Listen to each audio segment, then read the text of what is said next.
Good morning. Welcome to the Good Life meditation for today. 29th day of June 2018. It's been a long day and night. I came out earlier than usual. I usually leave work on a Thursday. I get every other Friday off, so I usually leave work on my Thursday before my Friday off. And we'll come out here and arrive about nightfall, depending on the season. So this time I took an extra day off because I wanted to come for the full moon. So I don't know that I need to do that necessarily. Kind of like the strategy I had before. There's more of a sense of urgency to the way that I was doing it. This new practice of taking the extra day off gives me more time out here, which I haven't grown used to yet. It's like it is possible to have too much time out here. It's kind of good to be able to want to get out.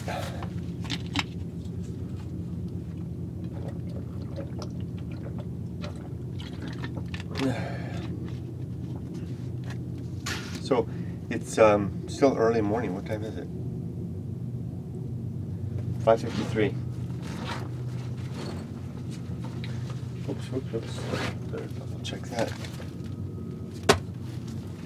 Came back to the bridge. I slept over there at Siberia, of course. Went on here. I slept over there at Siberia, of course. The camera kind of flipped. And I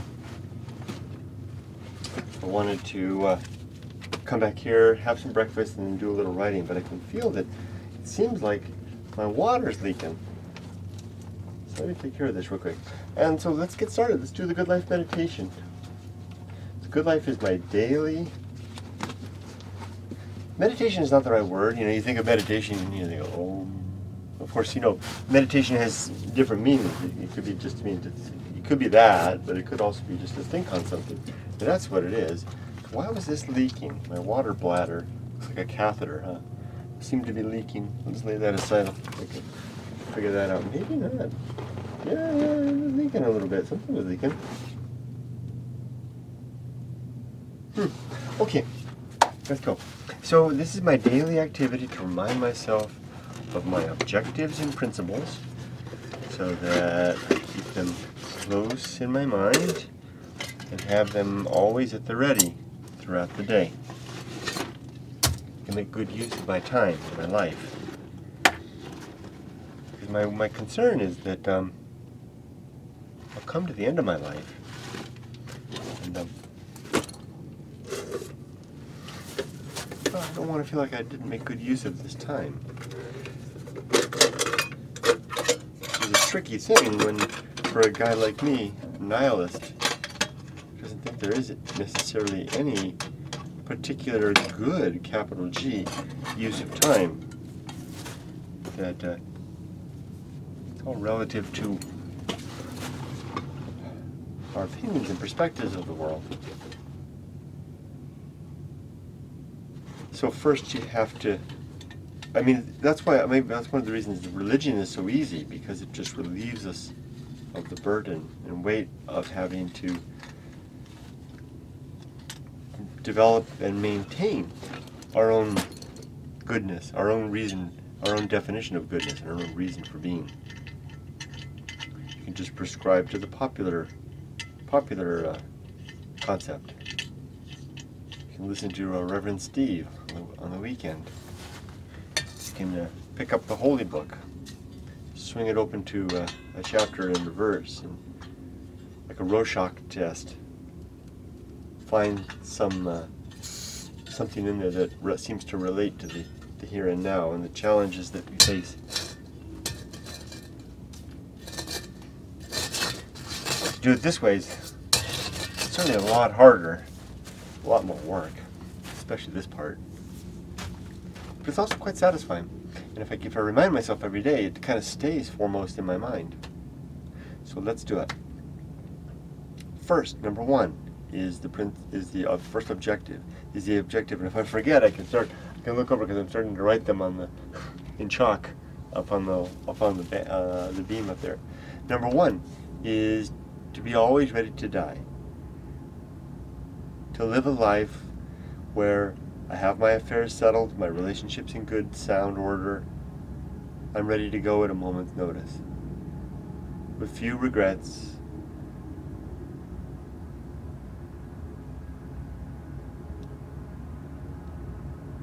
How do you say it? I mean, of course you understand what I'm saying. There's a sense to this. It's not just a matter of having the paperwork in order, or even the relationships in order, or even the art in order.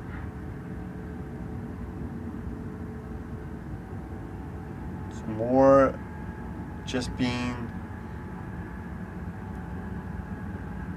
all right with life coming to an end now, if it were to come to an end now. It's a very stoic feel. Number two, to make good use of my time. To not waste my time or just let it slip through my fingers. To occupy myself with busyness. Train stopping on the bridge up there.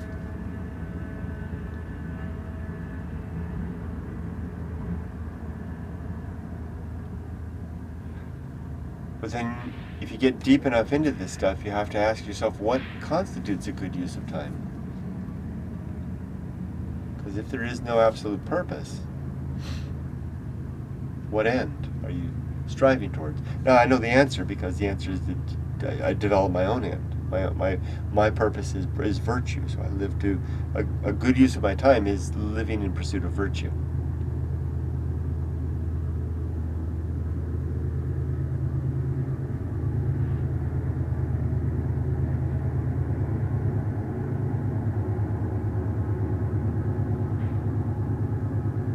I thought it was a truck. It's actually another train.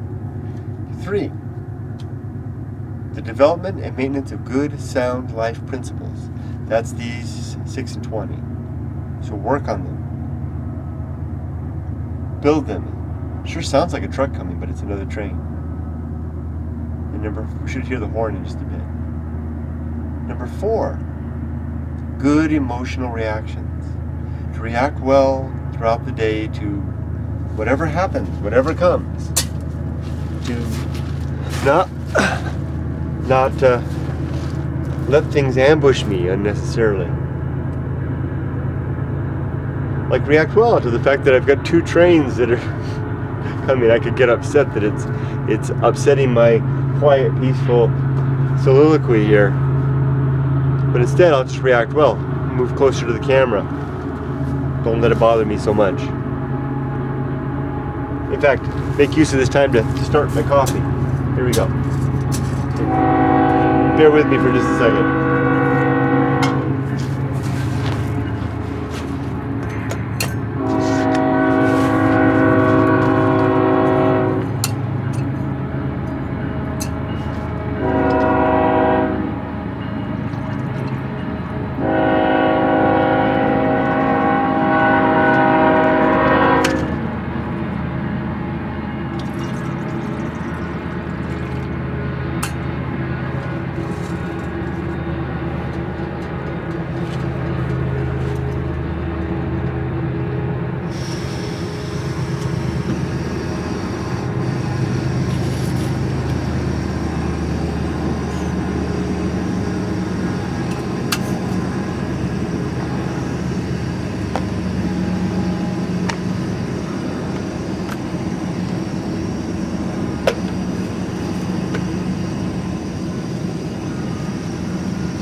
Ow. good emotional reactions. It may not relate to good physical reactions. When I burned the crud bunnies out of my finger just now, that's gonna blister. Should have known because it was boiling awfully quick. I had the heat too high. Ow. So,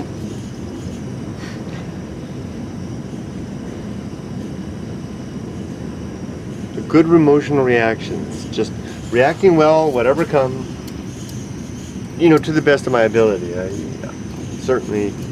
certainly have my moments when I don't react so well, but it's a goal. It's just something I strive for. Next is the performance of good actions, just doing good things throughout the day, trying to make the world a better place in accordance with my principles and in the furtherance of my objectives. And number 6 is to recognize my true limits and my true opportunities. What are the things that I really can do, and what are the things that I can't do? I like to say when I'm here under the bridge that I can walk maybe, I could probably get up and put my boots on and walk a mile out and a mile back safely. Maybe 2 miles at this time of day. But there's no way that I could make it to those mountains, far mountains out there. I would die if I tried. That's going to be over 100 degrees today. Oh, well, it's going to be well over 100 degrees today. So my true limit is that I have about a 2-mile range for hiking right now. My true opportunity is that I can satisfy myself with something else. Some other good use of time while I'm here in Siberia, under the bridge. And I'll have a cup of coffee.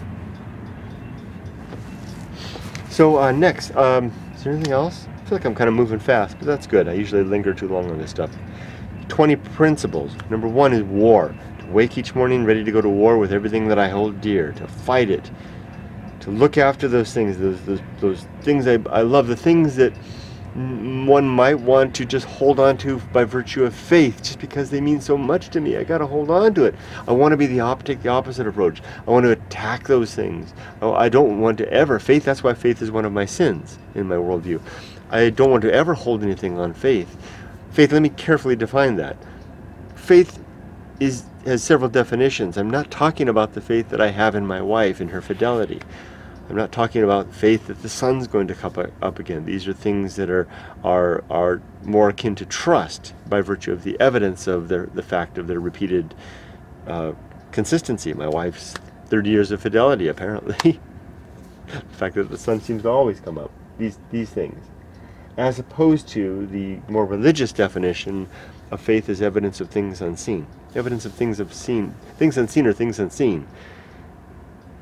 Convincing us that we can manufacture some evidence by our simply wanting it to be so is fooling ourselves. So I don't want to live that way. Because what if I'm wrong? What if the things I believe, any of these principles or these objectives, are just flat out, mistaken? I would like to know that. And I do that by going to war against them. And the tool, the instrument that I use in that war, number 2, is reason. Reason is how I make sense of what is true and what is not.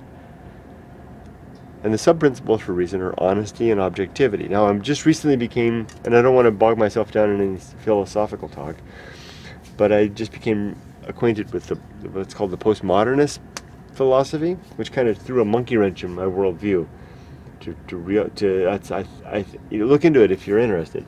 But wow, that's still I got to work with what I got to work with, right?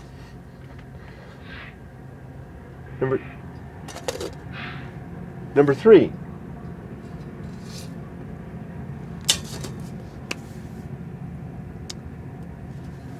The homunculus. The homunculus is the little man who lives inside my head. Not really, but just my consciousness. And it feels, doesn't it, like it's kind of right here behind your kind of behind your forehead, maybe peeking out through your eyes. Doesn't it feel like there's a little guy or a gal in there pulling levers and twisting knobs and running a steering wheel? Of course there's not, but I like to picture that as being the case. Because otherwise, and that person is, that homunculus is trapped within. When I die, the homunculus will die too.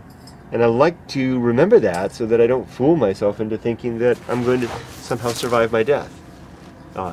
Death will take me and the homunculus with it. Kind of puts a sense of urgency in living and living well.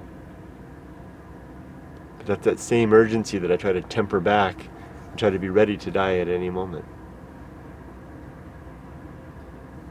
Number 4, the home of good and evil. Good and evil reside with the homunculus in my head. It's not out here in the wilderness. There's no good or evil wandering about out there in the open desert, none chiseled in the stone or written in the stars, or the whispers of truth blowing in the wind. There goes the train.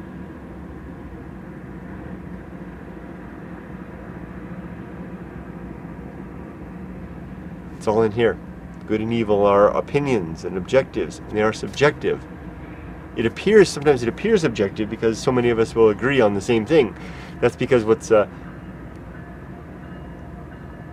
I love the sound of that bell.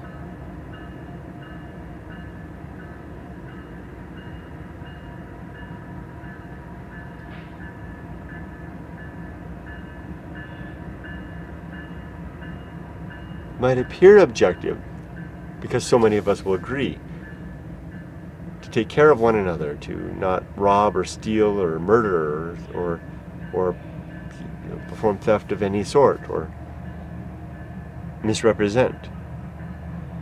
And it kind of sounds like these must be commandments from on high, but to this world out here, the only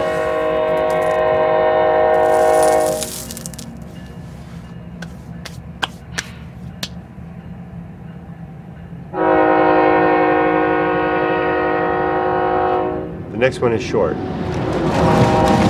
Oh.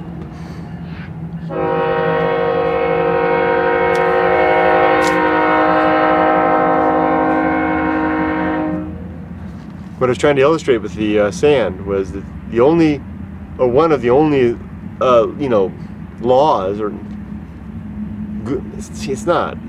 it is a law that this follows, is that want to go down. Of course, there's lots of other laws acting upon it. The laws are different from good and evil. Laws are descriptive labels we give to the phenomenon that we see in the world. It's just the way the world seems to work. And these are distinct from good and evil. There's no goodness in down or falling or anything like that. And that's a great thing to know that good and evil are in here. That means that we can talk about it and argue about it and come to some consensus. If we suspect that good and evil are absolutes, perhaps dictated to us by a deity and maintained in our book, then there's no room to argue and there's no room to work out the details. For some sort of a concession between us, a way to come up with a compromise that we can each live with. Our options then are to move aside, to move away, build a fence, or to kill one another. Number 6 is the atomic principle. Oh, that's the one I always like to do this too. Everything is made of this stuff. I'm gonna throw it in my coffee. Bits and pieces flow and change and come together, and this thing that I am, all these molecules and atoms, they'll be here after I'm dead, but they'll degrade away and go out into the environment or get burned up and become something else. It's good to remember that. No immortality here and no immortality here. The homunculus goes with it too. Number 7, the principle of nature. Everything in the universe has some nature, and it's good to remember what that nature is, to remind ourselves what the nature of things are. Ooh, it's really starting to heat up now. There's no escaping the heat under here. It's blasting right through. Nature of trains is to be loud, noisy, long. It's the nature of a railroad to be industrious and businesslike, and it's the nature of a railroad crossing, or it's like, what is Siberia? It's like a railroad stop, to be a place where trains will stop. So for me to expect to have my video not interrupted by noisy, tumultuous trains stopping and lingering would be an unreasonable thing. So I don't expect that. And that's the nature of that particular thing. I do this with everything. I do especially do this at work, where I have because I spend so much time there, and I do that with circumstances like meetings and deliverables and methodologies. I ask myself about the nature of a particular process, but I also do it with people too that I work with. I kind of ask myself, what is the nature of Jimmy Sue or Bobby Sam? And then when I'm interacting with those people or working with them anyway, I kind of abide that nature, or at least I work around it. Work with it. It works well. My dad suggested I study speech communication when I went off to college. He said that whatever you do, you'll have a tool in your tool belt that'll help you out, and he was quite right about that. Quiet is nice. I can still hear the westbound train. I can see it way up there going up over up by Klondike. Number 8, the what is number 8? Maturity. The principle of maturity. Maturity consists of 2 sub-principles: wisdom and fortitude. You become mature when you have the benefit of experience gained over time, particularly the knowledge of the consequence of failures that you can catalog in your mind, also the consequences of success. I've had more of the former though.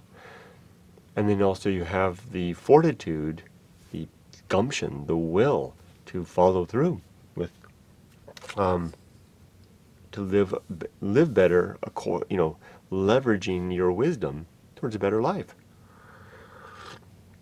It's no good if you've got the wisdom but you don't have the fortitude to follow through, and it's no good either. It's more good if you've got the fortitude but you don't have the wisdom, because you can always leverage somebody else's wisdom. You could read a good book or listen to somebody talk, somebody's good suggestions, and then follow through on that. So here comes a car.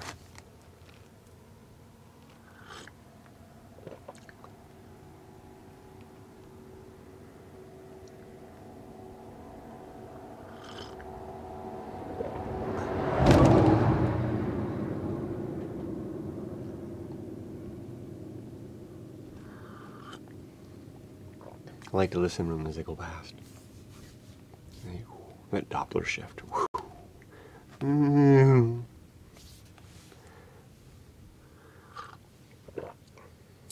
That's why we discipline young soldiers with fortitude, so that they'll listen to the generals and then execute accordingly. It's harder to give them the wisdom themselves. We have to wait for them to become generals themselves. Start to blister. Number 9, the social principle. We're social animals. We need one another to survive. And our very best ends are social ends. I know it sounds almost like a rote thing that I say, that one. It's a strange thing coming from a guy sitting under a bridge in the desert. Talk about social well-being, social goodness, social ends. I spend a lot of time as a social creature. This kind of is a retreat away, place to collect my thoughts and to remind myself of the great emptiness out here, of the great emptiness of the universe, and the importance of having one another. When I go back, cliche to say, rejuvenated and ready for another round.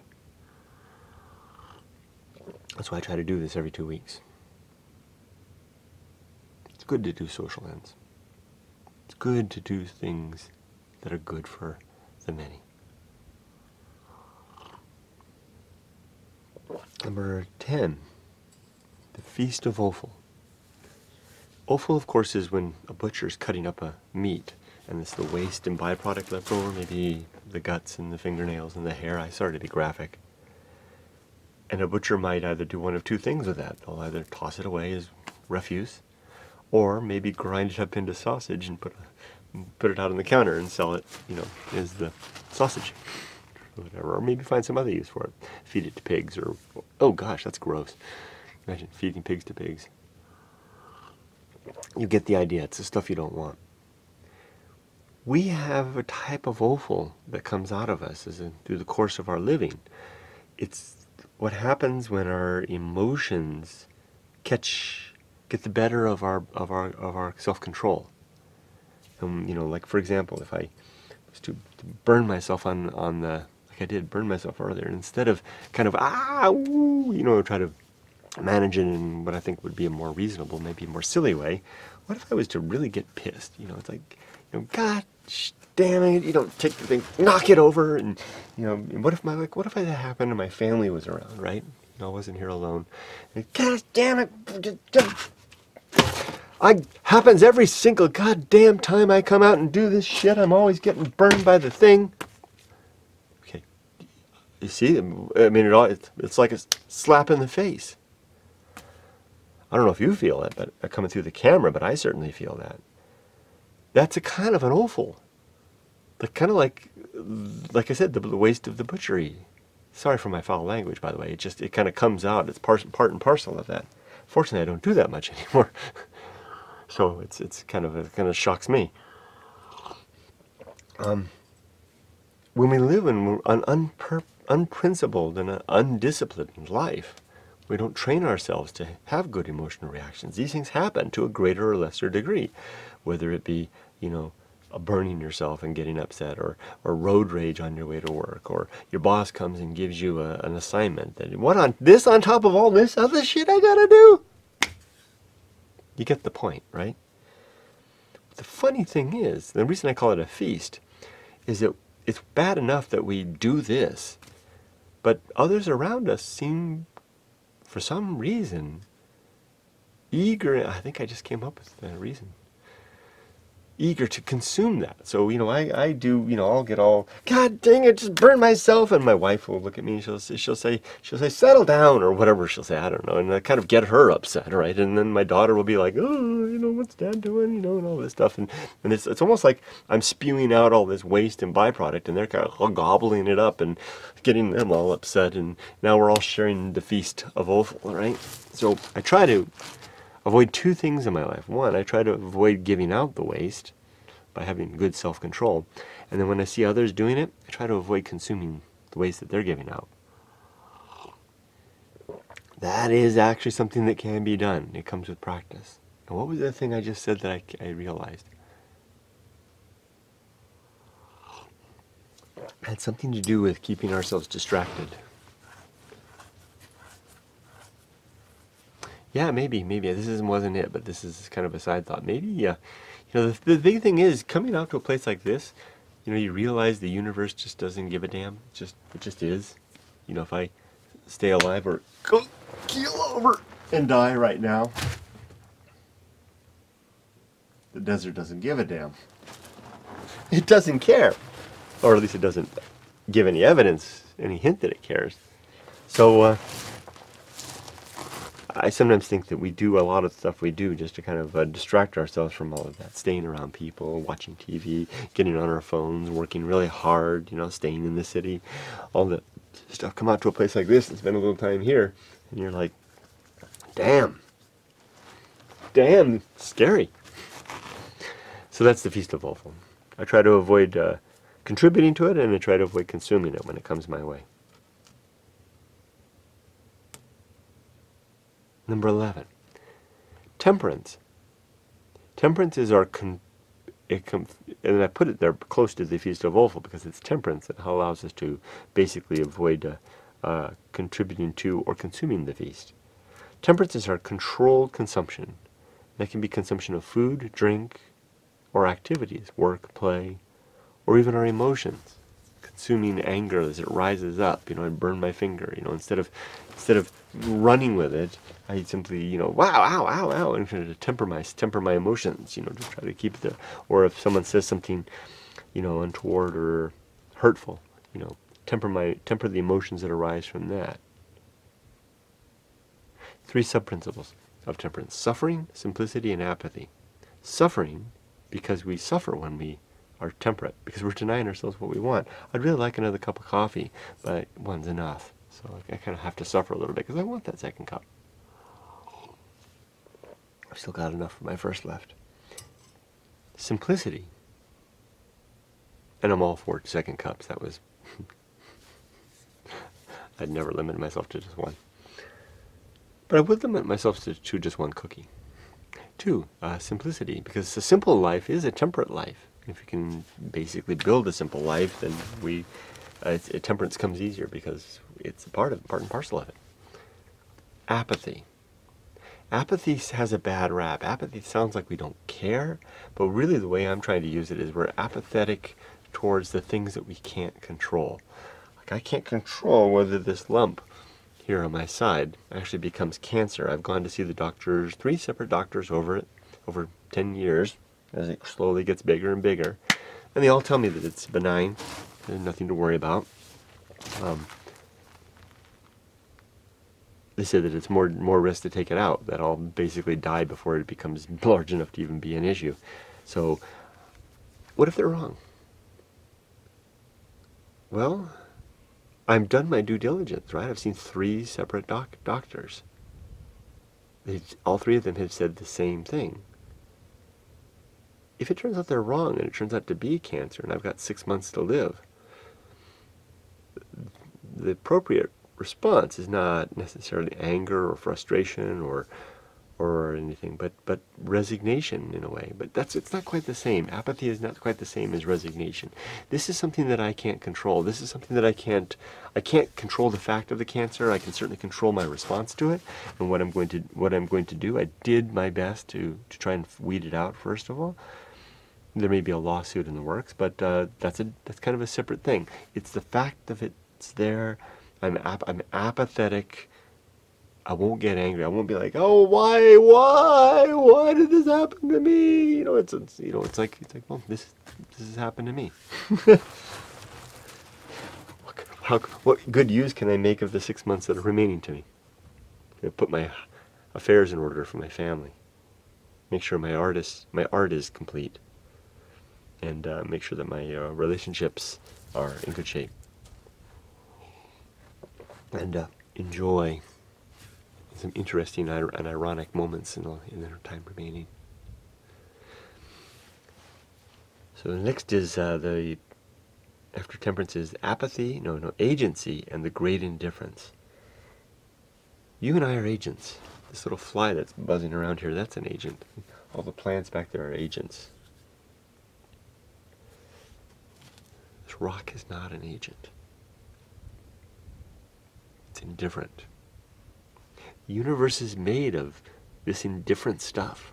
Anything that's alive is an agent, and even if it doesn't have can't consciously think, it kind of exudes a type of a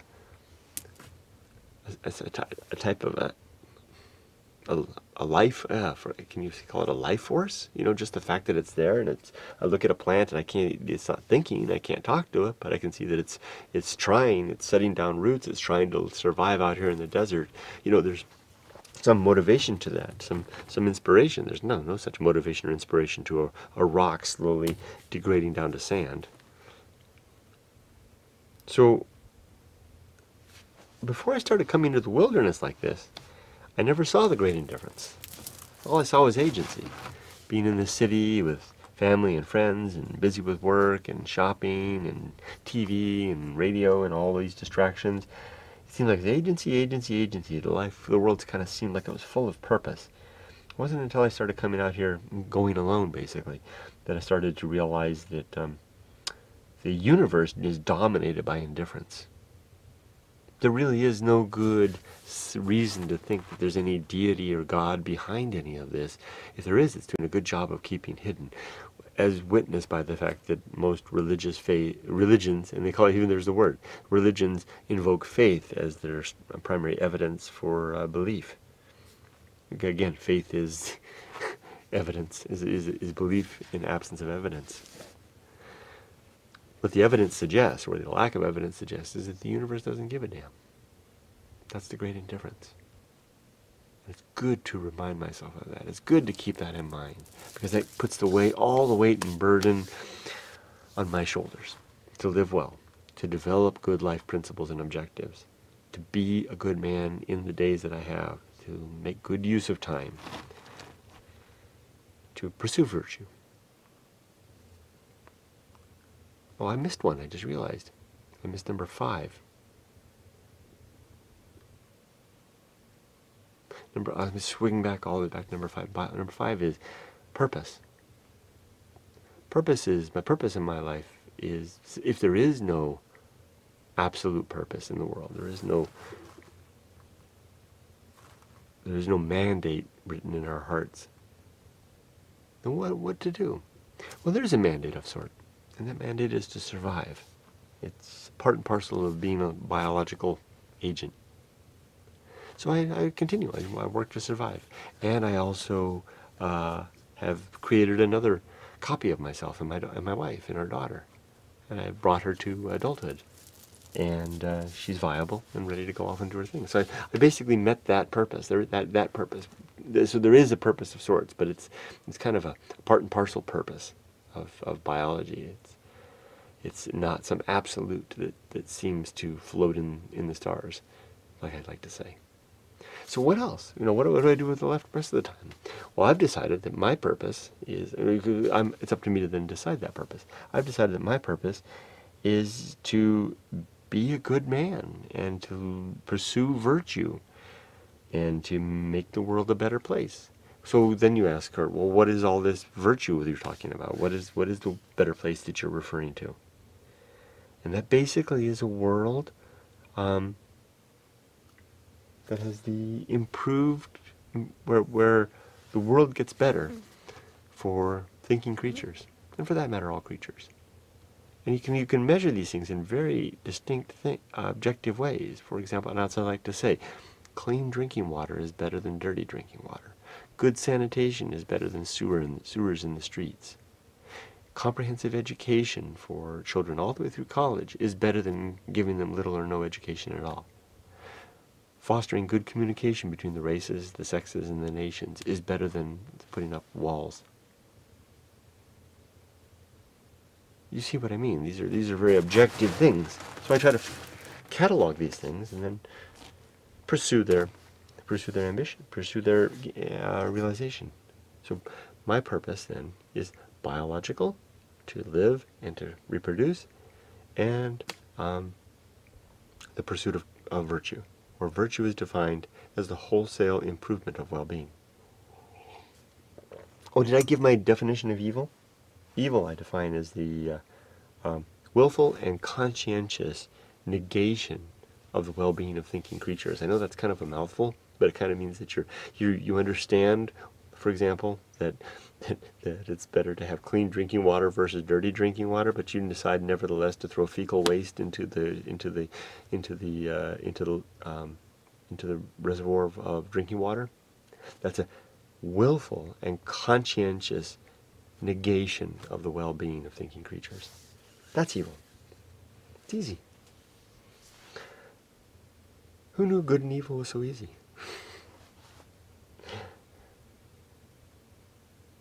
I'm closing in now. I think you can see the end of this in sight. Now, moving back up to the top, we talked about temperance and the agency and the great indifference. The next is the best seat in the house. To not want to be anywhere else, be anyone else, or be doing anything else, but to be okay just where I am, what I'm doing, and who I am. Meanwhile, all the while, trying to make the world a better place. Trying to improve things, or trying to improve my condition, while at the same time being all right with my condition. It's a strange balancing act, huh? Walking forward on the tightrope, while all the while saying, yeah, this is fine, 60 floors above. Step. Step. What a lovely view.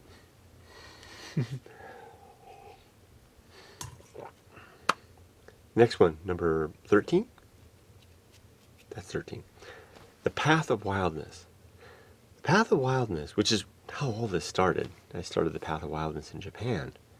The path of wildness came about because when I was wandering through the forests and mountains of Japan, I would come to like a fork in the river, and I'd have to decide right or left.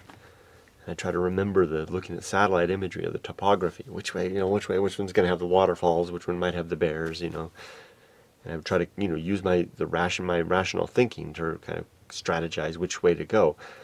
But I never really knew perfectly which way to go, because I always went to the different places. So then I said, well, okay, what's my gut saying? My gut kind of says right.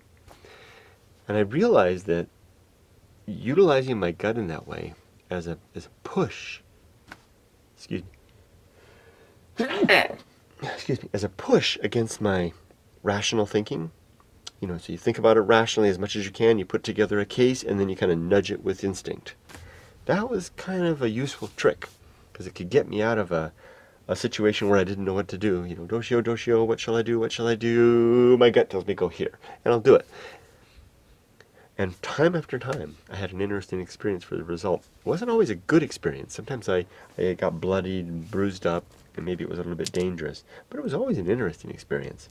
So I began to call that the path of wildness, and I came up with a little, I wonder if I can remember it, a little phrase. It's like the path of wildness is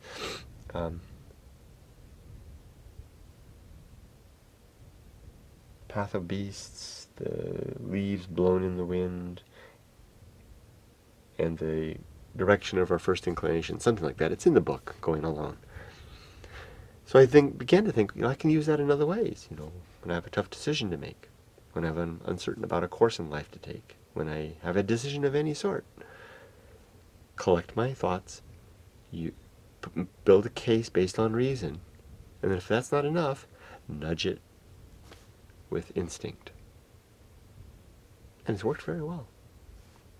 Recognizing, of course, that that nudge from instinct may push me off a cliff. But willing to accept that risk. So far, no cliffs. I mean, I've come to the edge of cliffs, but I've been able to back out. Now, the risk of avoiding risk. There's two levels of, maybe two depths of risk in life. The first depth is the surface level stuff. Education, companionship, and security. Parents tell their young adult children, go get educated, find someone to settle down with, get a job and start saving for your future and security. And those are good things. But I call that the surface level risks in life. If you don't attend to those things, you're not attending to the surface level risk. You might end up like me and have to work until you're 70. I'm not there yet, but I will. I'm probably gonna die at my desk. It's okay. Because this is part of the price that I paid for attending to the deeper level risks of life. Those deeper level risks are that, our brains are big, complicated things. We have a lot of things that we want out of life. If you watch this far into this video, you're probably a person that has some interests and drives that are beyond consumption. There's something to pursuing that. The hippies were onto something. They may have just gone a little too far. They didn't balance it enough. There really is something onto it, and words like self-actualization, or phrases like self-actualization and finding ourselves, and these types of things, there's something to that, and they're good. These are good things to do. That's where a lot of this piece that I like to think about comes about, where you can remain in the fray and enter your 50s and be on your way to the end of your life and be comfortable and satisfied, and be, as it says up there in the thing, be prepared, always ready to die. And number one, first principle is written on the banner up on the beam up there on chalk. I started doing that. I started writing, because I'm writing my book here, my second book, The Good Life, and I'm writing every chapter that I write here. I write the name of that chapter on the wood up there in chalk. So what I recommend with regard to the deep and the surface level risks of life is to try to attend to both. Listen to your folks. Go as far as you can with education. Find someone eventually to settle down with, and find a good job, and learn how to handle your money and be able to save for the future. But at the same time, try to seek after that deeper self, that find who you are. And that we don't come prepackaged that way. We kind of have to build that. And the formula that I recommend is that after high school, plan to give yourself the decade of your 20s, the whole decade of your 20s, to yourself. Selfishly take that decade. And what I recommend doing is use the early part of that, from 18 on, to go as far as you possibly can with education. Try to do it in such a way that it's cost effective. You don't want to finish with too much debt, if possible. Go as far as you can with education. And again, education is not, well, I didn't say this before, no need to say again, it's not all about making the money. It's also about the experience and the person that you'll become by virtue of spending time in the academic environment, in that academic world, the world of challenging ideas, where the principle of war, especially if you go into the areas of science, the principle of war and the principles of reason are very important. Go for a bachelor's at least, maybe even a master's degree. Then give yourself some adventures. If you go for bachelor's or master's, that'll take you to your mid-20s, maybe you're 20, maybe a little later than that, 26, 27, maybe like that. And then give yourself some time to really, really indulge. Go travel the world, maybe. Whatever it is you want to do. Travel the world, learn a language, try something different, become a hippie, become I don't know, I'm just throwing stuff out, right? I tend to lean towards the hippie kind of thing, so that's why these things come out. Maybe whatever it is for you, right? Live in some city that you want to live in. I don't know. Whatever it is, just push the envelope. Put yourself at some risk. Be prepared, and hopefully you will fail some, because you'll learn that you can survive failure. Hopefully. Don't get killed. Don't go. I don't recommend climbing El Capitan without ropes, things like that. Buy a motorcycle and travel around, whatever it is. Recognize that all these things have risks. Now, when you go after these deeper level risks, you're opening yourselves up to some of the surface level risks.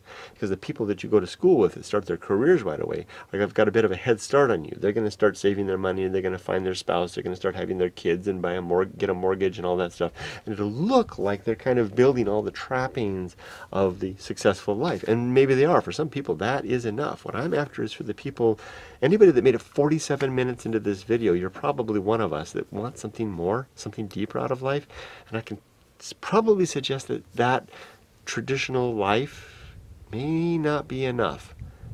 I really recommend that you try this, go after these deeper level risks first. Try to find yourself, quote, air quotes, and become the man or woman that you want to be. There's a deep satisfaction in that. There's time after that. Then come back later, maybe at the start of your 30s. Then look for someone to settle down with. Start your career then. You'll be behind on the other things. You won't have the mortgage. You'll be 5 years behind on eventually on a mortgage. But get this, when you start to look for somebody at that point, you're going to be a lot more interesting person for what you've done, for the experiences that you've had, and you're going to be more discerning and more mature, able to make better decisions, and be able to find someone that you'll be able to have a more successful marriage with, if marriage is your thing.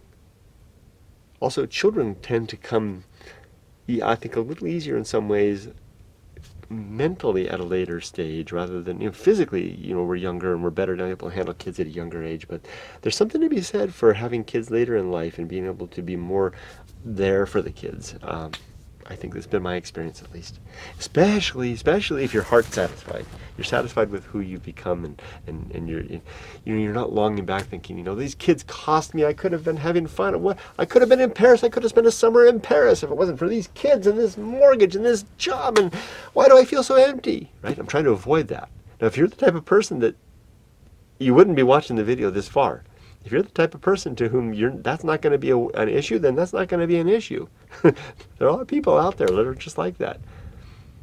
Or maybe they just satisfy that in some way. Maybe they're satisfied by that by joining, the first church of the Holy Chapel on the corner, and and the community and the pancake breakfasts and the chapel and the whatever it is, maybe that kind of stuff gives them that, and the family reunions and picnics on a Saturday.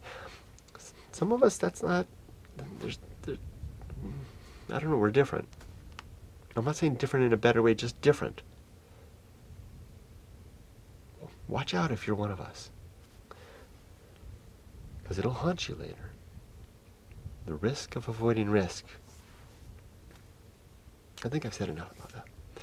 The next one is sin and damnation. There are 5 sins in my worldview, and they're all the same thing. The first is falsity, credulity, faith, I won't flip you off this time, superstition, and dogma.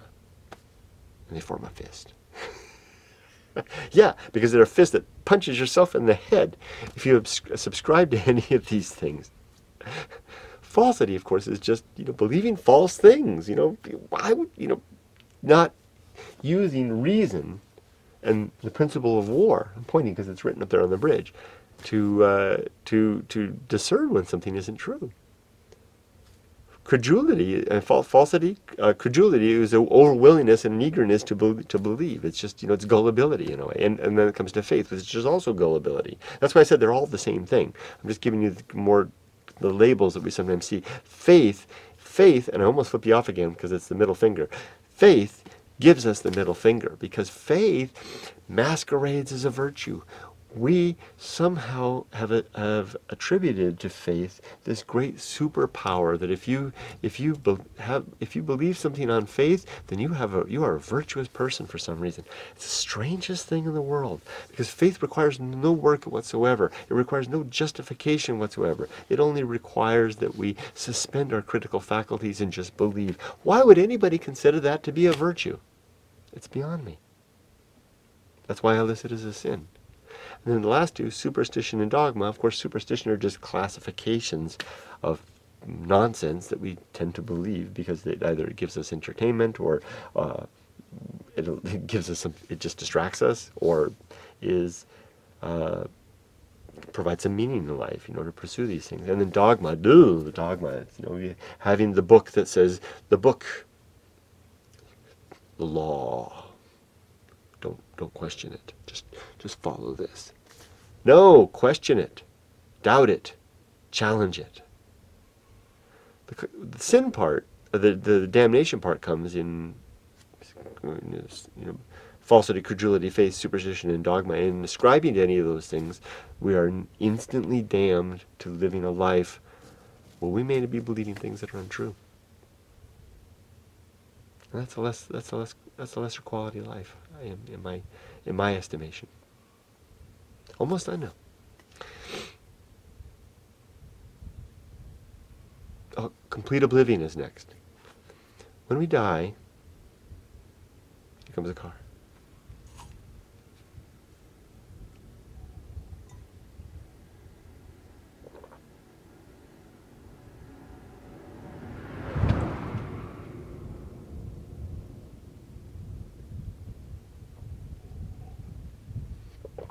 When we die, we'll decompose, we'll get burned up, the homunculus winks out, gone forever. There's no evidence or good reason to believe we have a soul. Just a homunculus that will die with us. That means that 3 things. With regard to the things that matter in our lives, our connections. That means, 1, there's no final reunion with anyone afterwards. We're not going to meet the people that have gone before. We're not going to meet anybody that we leave behind. We will be gone and they will be gone. 2, no chance for reconciliation afterwards. We won't have a chance to make right what was wrong. We can't leave. Whatever we leave on the table when we die gets left on the table. 3, no final justice. There won't be any, there appears to be no lawgiver or justice provider or overseer that will punish the wicked and reward the good. Justice needs to be sought after in the here and now. After we're dead, justice, all chance for justice is removed, all chance for reunion, and all chance for reconciliation. Another car.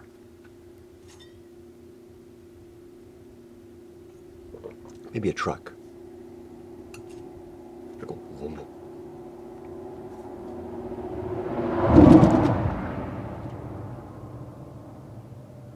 Maybe a car. 3 left. Next is the great life adventure. I kind of touched on this just a moment ago when I talked about the risk of avoiding risk. And I said, give yourself the decade of your 20s. That decade of your 20s, that's what I call the great life. If I was to do my life over again, that whole decade would be my great life adventure. My great life adventure of education, of experience, of challenge, of failure, of success, the whole mix.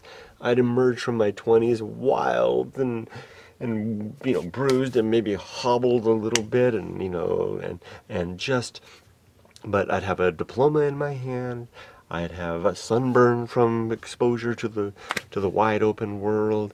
I'd have some bruises and some scars. And I'd have maybe an extra language in my head. And I would have photos and stuff. And can you imagine the apartment or the place of such a person? What it would be like?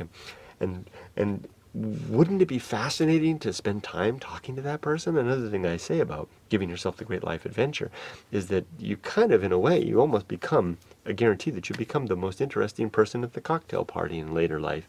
You've seen those people that have pushed the frontier. They've got something to say. They're not in an ostentatious or presumptuous manner or bragging manner, but just because there's just like such a rich mix and depth of living that goes on there, and it's kind of draws people to that, and it makes life a lot very interesting. You can see my eagerness and excitement, right?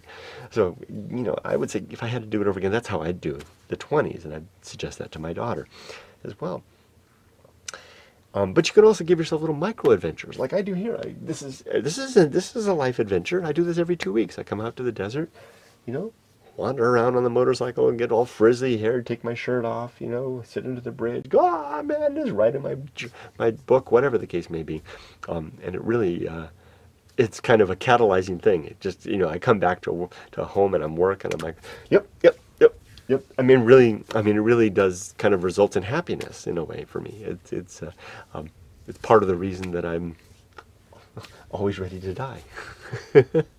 Because I've had a good time. Yeah, it's not always been good. It's been really bad times too, but those are some of the best times too in hindsight. Almost done now. 2 more. Next is the season of philosophy. If you live this life that I'm recommending, this good life, you're the type of person that likes to maybe record things, you may find that or share things, you may find that you may begin to have some words that you want to share. And I recommend doing that. I recommend doing it when it happens. I call this the season of philosophy, and although I didn't really label it that until recently, for years, ever since about 22, when I started doing my adventuring, I was well into my adventuring. I started to begin to write journals and keep things and draw things and stuff like that. And that was the beginning. And now at this later stage of life, it's more formalized. I actually have a process by which I record ideas and what I call musings. It's just the whimsical things that come into my head that relate to the objectives and principles of my life and the other themes in my life. And I've managed to use social media, YouTube, writing, all kinds of things to record that, drawing, things like that.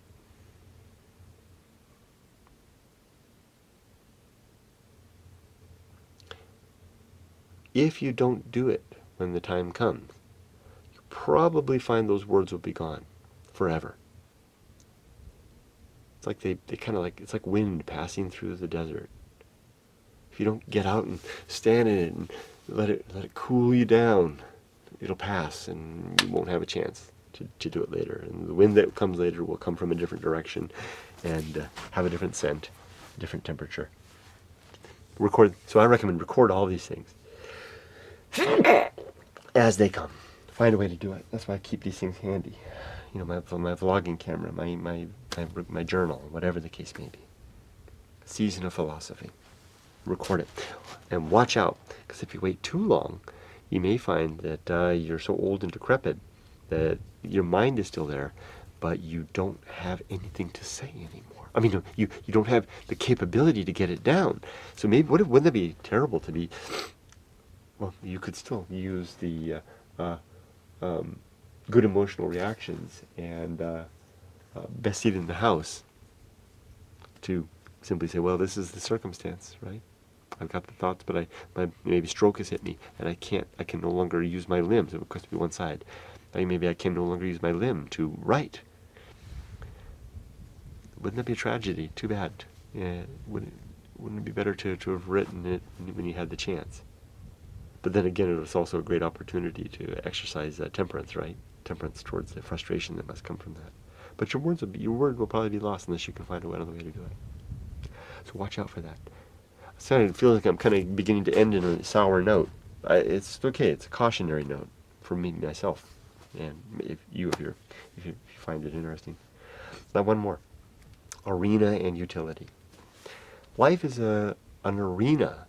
Think of like a gladiatorial arena where you can go out and kind of do battle with. Battle's not the best thing, but it's a good imagery, right? You're doing battle with the circumstances of life to become a champion in your own life. Not a champion over others, but a champion over yourself, to be always ready to die, make a good use of time, to develop good principles, to perform good actions, to recognize true limits and opportunity. And the utility part of that is those 20 principles that I've just enumerated that hang like weapons in our belt. And we pull out one moment, we pull out temperance, the next moment we pull out reason, whatever the case may be, and we apply these things. And here comes the season of philosophy, and maybe some little good life adventure, and we can then, or maybe reversed order, good life adventure and then season of philosophy. And you use these things to live well. It's in the arena.